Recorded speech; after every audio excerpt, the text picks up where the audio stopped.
Shri Halsiddhanath credit सौहार्द सहकारी संघाचा 23वा वर्धापन दिन संपन्न. कोगनोळी ता.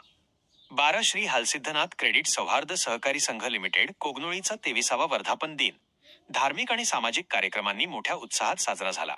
कार्यक्रमाची सुरुवात सकाळी सत्यनारायण पूजन, लक्ष्मी सरस्वती आणि हालसिद्धनाथ यांच्या प्रतिमांचे पूजन तसेच दीपप्रज्वलनाने झाली.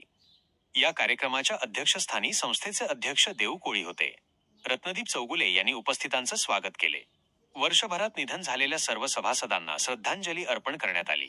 संस्थेचे व्यवस्थापक नितीन धनवडे यांनी संस्थेच्या कामकाजाचा आढावा सादर केला. यावेळी आपले मनोगत व्यक्त करताना विठ्ठल कोळेकर म्हणाले की संस्थेच्या विकासाचा मुख्य आधार विश्वास, काटकसर आणि पारदर्शक व्यवहार हेच आहेत.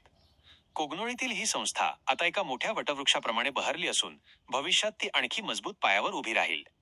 कार्यक्रमात संस्थेच्या 23 वर्षांच्या यशस्वी वाटचालीची प्रमुख कारणे सांगितली गेली.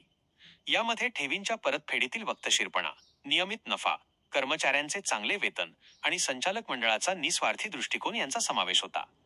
या वर्धापन दिनानिमित्त ग्रामपंचायत सदस्य विद्याताई भटकर यांना आदर्श ग्रामपंचायत सदस्य पुरस्कार मिळाल्याबद्दल आणि अभिजित चव्हाण यांना युवा उद्योजक पुरस्कार मिळाल्याबद्दल मान्यवरांच्या हस्ते सत्कार करण्यात आला.